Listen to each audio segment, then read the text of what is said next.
Oke guys, kembali lagi di channelku. Di video kali ini aku mau buat tutorial gimana caranya untuk melihat ataupun menentukan jumlah airtable yang akan digunakan untuk melakukan uji validitas. Nah, di sini aku kasih tahu dulu sedikit keterangan bahwasanya seperti yang kita ketahui, syarat angket yang akan disebarkan ke responden ataupun sampel penelitian adalah angket tersebut harus valid gitu. Menurut Ari Kunto pada tahun 2016, validitas itu adalah suatu ukuran yang menunjukkan tingkat-tingkat kevalidan suatu instrumen. Nah, jadi di sini kita sudah tahu ya bahwasanya ketika kita ingin menyebarkan angket ke sampel penelitian yang sesungguhnya, angket tersebut harus valid. Nah, jadi di sini syarat angket tersebut ataupun instrumen dikatakan valid adalah kita bisa melihatnya dari dua sisi. Yang pertama, R hitung lebih besar dari R tabel. Dan yang kedua, bisa dilihat dari nilai signifikansinya lebih kecil dari 0,05. Maka ketika angket tersebut memenuhi kriteria kedua ini, maka angket tersebut dinyatakan valid. Nah, jadi seringkali kita itu masih bingung menentukan airtable untuk uji validitas. Nah, di sini aku bakalan ngasih tunjuk airtable yang udah aku download. Kalian juga bisa downloadnya di Google. Kalian download aja, download airtable gitu. Nah, di sini aku ada dua tabel, airtable-nya yang ini. Nah, jadi di sini untuk menentukan airtable-nya, kalian itu pertama-tama harus tahu dulu berapa jumlah sampel yang akan kalian uji validitasnya gitu. Nah, minimal untuk menguji validitas itu kan ada 30 sampel ataupun 30 data.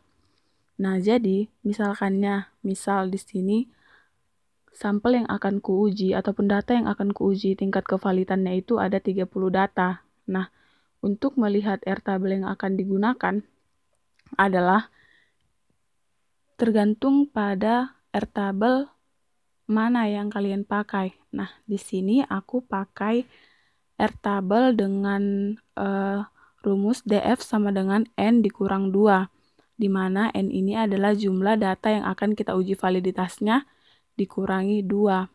Nah, di sini kan bisa kalian lihat yang ini DF sama dengan N kurang 2. Nah, kalian juga bisa melihat tingkat signifikansi yang kalian pilih gitu. Misalkannya di sini aku milih tingkat signifikansi itu 0,05 ataupun 5%. Berarti tingkat kepercayaannya 95%. Nah, di sini aku menggunakan uji dua arah, di mana uji dua arah ini diketahui dari hipotesisnya, dan hipotesis yang kugunakan itu adalah X berpengaruh terhadap Y, tidak ada kata positif atau negatifnya. Jadi di sini aku menggunakan tingkat signifikansi untuk uji dua arah, dan tingkat signifikansinya 5% ataupun 0,05. Nah, misalkannya tadi data yang akan kuuji validitasnya ada 30 data. Berarti, jika menggunakan rumus DF sama dengan N dikurang 2, maka yang aku gunakan adalah 30 dikurang 2 sama dengan 28 dengan tingkat signifikansi 0,05 yang ini 0,05. Lalu lihat ke nomor 28 yang ini. Ini 28. Maka airtable yang akan kugunakan yaitu sebesar 0,361. 0,361. Nah, ketika kalian menggunakan airtable dengan rumus DF sama dengan N dikurang 2.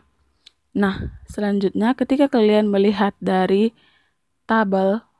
airtable yang di sininya hanya ada N, di sini kan N kurang 2. Nah, kalau di tabel yang ini dia hanya N aja, berarti di sini kalian melihat langsung data yang sama dengan jumlah data yang akan kalian uji. Misalkannya tadi data yang akan aku uji tingkat kevalidannya itu 30, maka di sini N sama dengan 30.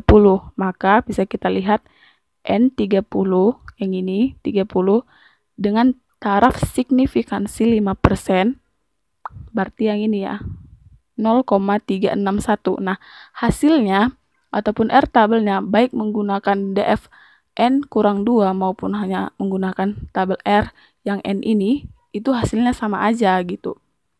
Nah, di sini kan sama aja, ini menggunakan N yang 30, langsung ini 30. Ini 30 dengan taraf signifikansi 5%. R tabelnya 0,361. Nah, ketika aku menggunakan R tabel dengan rumus DF sama dengan N dikurang 2, 30 dikurang 2 sama dengan 28, yang ini tabel nomor 28, dengan taraf signifikansi 5%, 0,05, ini, maka R tabel yang gunakan 0,361. Jadi hasilnya itu sama aja gitu. Jadi di sini tergantung kepada kalian menggunakan R tabel yang mana. Jadi bisa kalian perhatikan di sini. Di sini kan ada DF N-2 dan di sini hanya N aja gitu. Jadi ketika kalian melakukan uji validitas, kalian lihat R tabel mana yang akan kalian pakai. Seperti itu. Jadi cara menentukan R tabel untuk uji validitas seperti itu aja. Semoga video ini bermanfaat bagi kalian. Terima kasih sudah nonton. Jangan lupa di like, komen, dan subscribe.